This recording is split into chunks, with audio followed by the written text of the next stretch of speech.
wabarakatuh. Nama saya Reni Melani, NPM 18106310800121. Sebelumnya saya ucapkan terima kasih kepada Ibu Sutri SPD MPD selaku dosen pengampu mata kuliah pembelajaran menulis, kepada Bapak Dr. Ande Slamet Priyadi selaku Kepala Sekolah MA Ailimaroh, dan Ibu Yati Mariati selaku Guru Bahasa Indonesia MA Ailimaroh, serta teman-teman yang sedang menyaksikan video ini.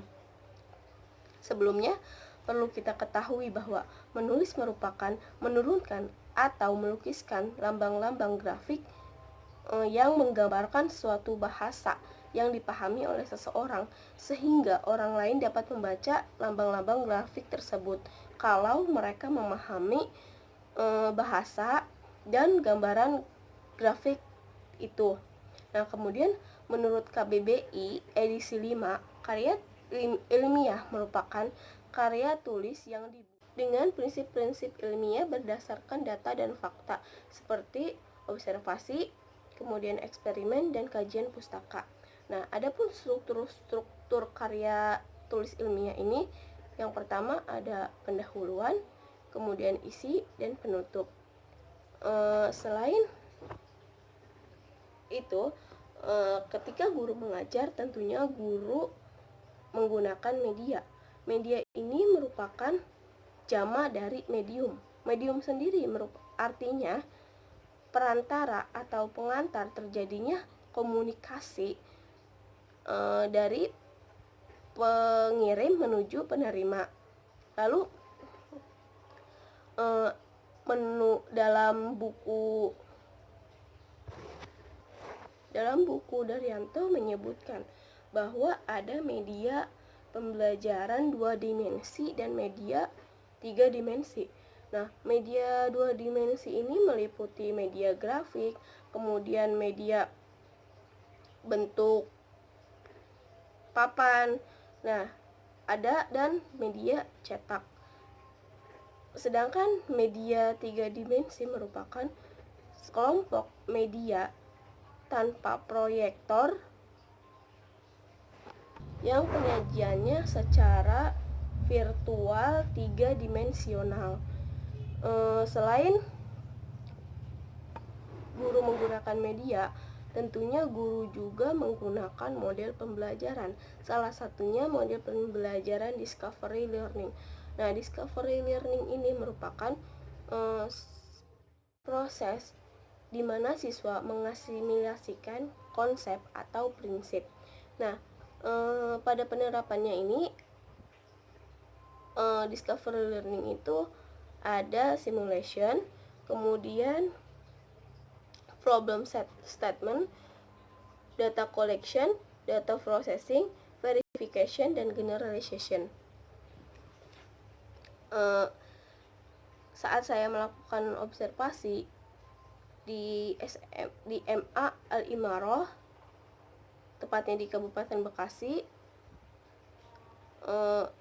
saat saya melakukan observasi itu pertemuan pertama pembelajaran KTI di kelas 11 IPS 2. Lalu bagaimana proses pembelajaran di MA Al-Imaroh kelas 11 IPS 2 itu?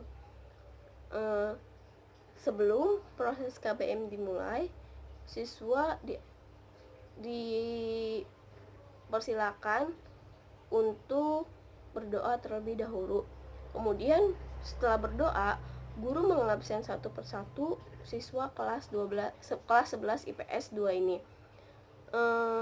Setelah absen, guru menanyakan siapa yang tidak membawa buku. Selain menanyakan, guru juga mengecek satu persatu siswa yang tidak membawa buku tersebut. Jika ditemukan ada siswa yang tidak membawa buku, maka siswa tersebut mendapatkan hukuman. Setelah mengecek, guru mengulas kembali materi sebelumnya, yaitu materi tentang proposal. Setelah mengulas kembali, Guru pun merangsang siswa dengan memberikan pertanyaan mengenai pengertian KTI, jenis-jenis KTI, dan unsur-unsur KTI. Nah, adapun implementasi media yang digunakan oleh guru. Nah, media yang digunakan oleh guru ini tidak sesuai dengan yang ada di RPP. Di RPP, pada pertemuan pertama ini guru menggunakan media foto, video, atau gambar. Sedangkan pada penerapannya, guru tidak menggunakan. Guru hanya menggunakan media cetak berupa buku teks bahasa Indonesia. Nah, buku teks bahasa Indonesia ini juga sebagai sumber bahan ajar. Nah, lalu apa faktornya? Nah, gitu. Faktornya itu, salah satu faktor penyebab ketidaksesuaian itu kurangnya proyektor di MA Alimaró. Lalu adapun implementasi model pembelajaran Discovery Learning di MA Alimaró kelas 11 IPS 2. Yang pertama ada tahap simulation. Di sini guru merangsang siswa dengan memberikan pertanyaan mengenai pengertian unsur dan jenis-jenis KTI. Nah, sehingga terjadinya interaksi antara guru dengan siswa.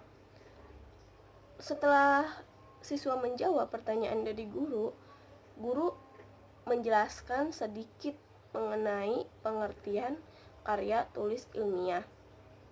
Nah, setelah menjelaskan, siswa dikelompokkan menjadi beberapa kelompok, dan di setiap kelompok itu terdiri dari 4 sampai 5 anggota. Nah, kelompok ini seperti kelompok sebelumnya saat mereka belajar materi proposal. Tahap kedua yaitu problem statement. Pada tahap ini siswa mengidentifikasi masalah. Karena pada pertemuan pertama tentang KTI, jadi siswa hanya mengidentifikasi unsur-unsur yang ada dalam KTI tersebut. Ada data collection. Nah, data collection ini siswa diberi tugas untuk mengumpulkan data dari berbagai sumber atau referensi. Sebelumnya siswa ini ditugaskan untuk memahami KTI. Kemudian setelah ditugaskan dan tatap muka lagi pada pertemuan pertama ini, siswa diskusi kelompok dengan temannya yang satu kelompok itu. Nah, setelah berdiskusi, hasil diskusi tersebut dituliskan dengan salah satu anggota kelompok. Tulisannya harus rapi. Lalu ada data processing. Nah, data processing ini merupakan setelah data itu terkumpul, salah satu anggota kelompok mempresentasikan hasil diskusinya, dan kelompok lain atau teman lain menanggapi kelompok yang sedang presentasi gitu. Kemudian ada verification.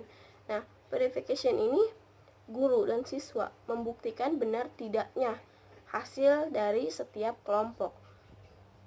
Guru memberikan penjelasan mengenai unsur KTI, kemudian jenis KTI, dan pengertian KTI lebih terperinci. Nah, hal ini agar pemahaman siswa tidak menyimpang. Kemudian ada generalization, artinya siswa menarik kesimpulan atau membuat resume tentang poin-poin yang hasil dari diskusi teman kelompoknya dan dari penjelasan guru mengenai KTI. Nah,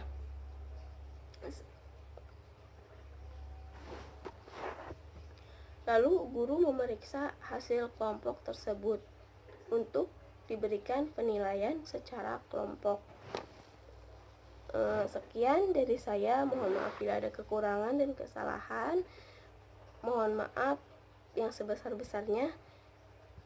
Wassalamualaikum warahmatullahi wabarakatuh.